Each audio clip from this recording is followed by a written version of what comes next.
হ্যাঁ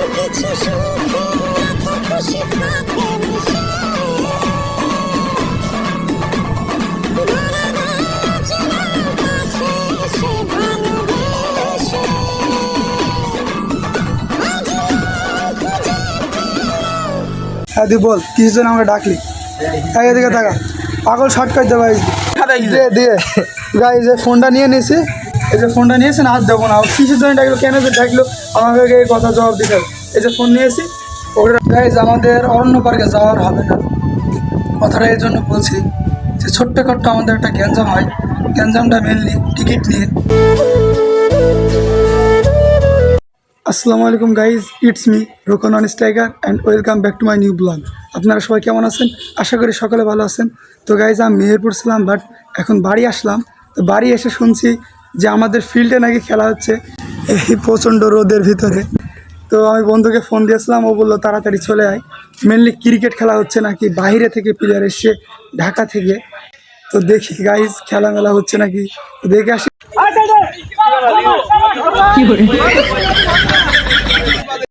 তো গাইজ বলতে না বলতে চলে আসলাম, আর সব এক একটা প্লেয়ার যশোর, চৌরাস্তা নাকি ঢাকা, তারপরে খুলনা, অনেক জায়গা থেকে প্লেয়ার এসছে, খেলা হচ্ছে। আর কতগুলা দর্শক দেখুন, জাস্ট এদিকে ওদিকে দর্শক দেখায় প্রচণ্ড রোদের ভিতরে। গাইজ কিছুক্ষণ আগে একটা ক্যাচ হলো, বাট মিস করলাম ভিডিওটি। তো গাইজ একটা ইন্টারেস্টিং পার্ট হলো কি, তো ফোন দিয়ে বলছি তোর আসি কই, বলছে নাকি শিবপুরে গিয়েছি, আধা ঘন্টা লাগবে আসতে। আমি ঠিক আছে তাহলে আমি খেলা দেখি। তো তার 2 মিনিট পর আমাকে ফোন দিয়ে কয় যে বিশ্বনাথপুর কদমতলায় আয়, না আসলে পস্তাবি। তো দেখি এই যে আমি বাইক নিয়ে রেডি হয়ে যাচ্ছি, কি বলে কি আমি বিষয়টা কিচ্ছু বুঝতে পারছি না, আমার মাথায় ঢুকছে না। তো যাই, আমার 2 মিনিটও লাগে না, আমি আসছি। তোরা কি বলবে, কিসের জন্য ডাকলো আমি এটা জানবো মেনলি ওদের কাছ থেকে। হ্যাঁ দি বল কিসের জন্য আমাকে ডাকলি, এদিকে টাকা পাগল শর্টকাট দেবো কি ডাকলি কেন বল।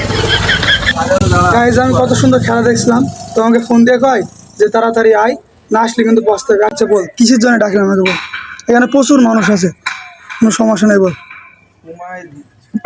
বল বল সবাই দেখবি, সবাই দেখবি, সবাই শুনতে চাই কি জন্য আমাকে ডাকলি বল। হ্যাঁ কি জন্য ডাকলি বলবি তো, পাগল শর্টকাট দেবো, বল কি জন্য ডাকলি আমাকে। এই যে আমি কি তাড়াতাড়ি বাইক নিয়ে আসছি, তাড়াহুড়া করে বল কিসের জন্য বল। কোথায় সাইকেল, তোরা সাইকেল চড়িস, তোরা আমি চড়ি বাইকে, বল কিসের জন্য বল। দিবি তো ফোনটা, দাঁড়া দিয়ে গাইজ এই ফোনটা নিয়ে নিয়েছি, এই যে ফোনটা নিয়েছে না হাত দেবো না, কিসের জন্য ডাকলো কেন যে ডাকলো আমাকে এই কথা জবাব দিতে হবে। এই যে ফোন নিয়েছি ওকে রাখলাম, হাত দেবো না, ফোন পাবেনি তুই, আগে বলবো আমি কি জন্য ডাকলি। তো গাইজ আমার বন্ধু হাত পা ধরে এবং অনেক রিকোয়েস্ট করার পর তাকে আমি ফোনটা ব্যাক দিয়েছি, মানে অনেক কান্নাকাটি করছিল, তো দিয়ে দিয়েছি। আমরা চলে যাব মজিমনগর, মেনলি আজকে দ্বিতীয় দিন। আসলে গাইজ কালকে যাওয়া হয়নি অনেক কাজের জন্য, তো আজকে যাবো ইনশাল্লাহ। গাইজ আমরা বাসা থেকে বার হয়ে আসলাম ফ্রেশ ট্রেশ হয়ে, দেন এখন ফুল রেডি, তো মজিমনগর চলে যাব। তার আগে গাইজ বিকাশ থেকে টাকা ওঠাতে হবে, দেন গাড়িতে তেল ভরতে হবে। ঠিক আছে, তো রাইড দিই, দেখা হবে মজিমনগর গিয়ে, ওকে।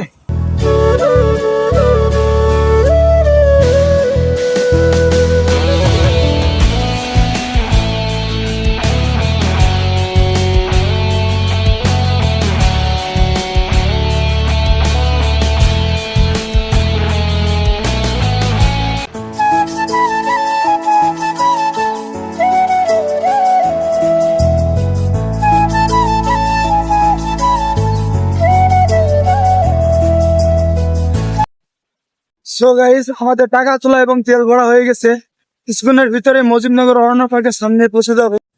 আর গাইজ আমরা যেটি সামনে আসি সেটা হচ্ছে স্মৃতি সৌধের মর্যাদা। এটা অনেকে চেনেন এবং হয়তো বা অনেকে চেনেন না, বেশিরভাগ মানুষের চেনেন যারা মেহেরপুর জেলা এবং চুয়াডাঙ্গা। যে পাথর এখানে নাকি কত হাজার না পাথর আছে এরকম, ঠিক আমি জানি না সঠিক, দেখালাম। দেন এখান থেকে যে আমরা ওদিকে যাব মেনলি ম্যাপের ওখানে, দেন একটু ঘোরাঘুরি করে। আর আপনারা তো এটা সবই দেখেছেন, এটা হচ্ছে বাংলাদেশের হোল্ড ম্যাপ, এবং যে এটি আশেপাশে ঘোরার জায়গা এবং ওপরে আছে, আর এদিকে চারিপাশে আমবাগান। আমি এগুলো ব্লগে দেখাইছি, আবার তারপরে দেখাচ্ছি। পাখানাদার বাহিনী, তারপরে যে পাখানাদার বাহিনী নারীদের উপরে নির্যাতন করছে, আর কত কি, এগুলো তো সবই দেখেছেন। তো আমরা দেন কিছু খাওয়া দাওয়া করবো, গিয়ে খাওয়া দাওয়া করে তারপরে বাড়ি চলে যাবো।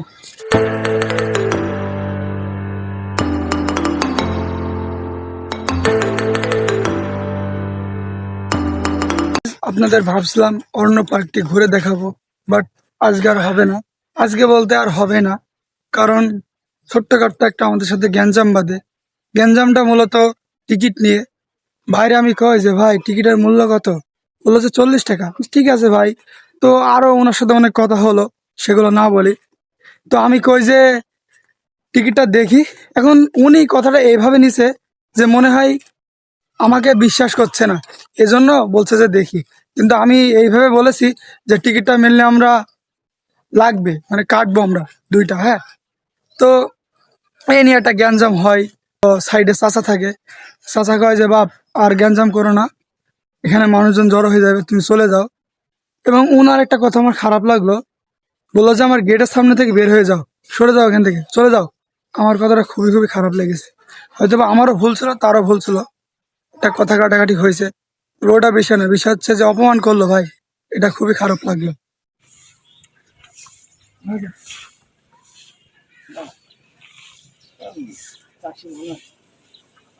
যাইও ভাই,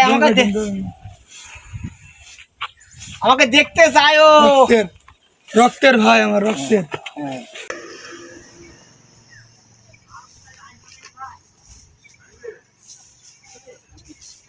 গাইজ এটা হচ্ছে আমার রক্তের চাচা, রক্তের, আমার সব ভক্ত চাচা।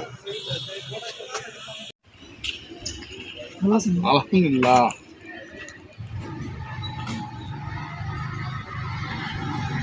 কিছু দেখছেন না, রক্তের ভালোবাসা এগুলো গাইজ। আমার সাথে আসেন, দেখি কেমন হয়। আসেন। এই যে গাইজ দেখছেন না, এগুলা হলো জীবন, শান্তির জীবন। ভালোভাবে চলবেন, ফ্রি মাইন্ডে চলবেন, জীবন সুন্দর। এগুলা মেনলি আমার ভালো লাগে।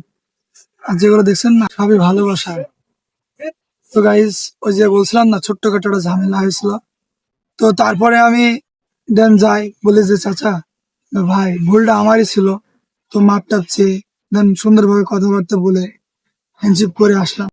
আমার মনে হয় কি গাইজ জানেন, যে ভুলটা ধরেন আপনারই, মনে করেন আপনি একটা বড় ভুল করেছেন, মানুষের সাথে গন্ডগোল করেছেন বা যাই হোক, তো আপনি যখন তার কাছে মাপ চাবেন, আপনারও ভালো লাগবে এবং মানে আপনারও তো ভালো লাগবেই।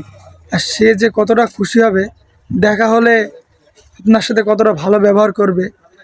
এজন্য আমার মনে হয় যে দোষ করলে মাপটা চাই, এটা হচ্ছে সবচেয়ে উত্তম কাজ। একটু বেশি জ্ঞান দিয়ে ফেললাম মনে হয়। গাইস, আজকের মতন ব্লগটি এখানেই। যদি ভালো লাগে ব্লগটি, তাহলে প্লিজ ছোট্ট ভাইটিকে সাপোর্ট করেন একটু, কারণ আপনারা সাপোর্ট করলে তো আমি উঠতে পারবো, আর আপনারা ভালোবাসা না দিলে তো আমি এই যে ডাউন হয়ে থাকবো। তো দেখাবে কোনো একটি নেক্সট ব্লগে। তখন আপনারা ভালো থাকবেন, সুস্থ থাকবেন। আল্লাহ হাফিজ।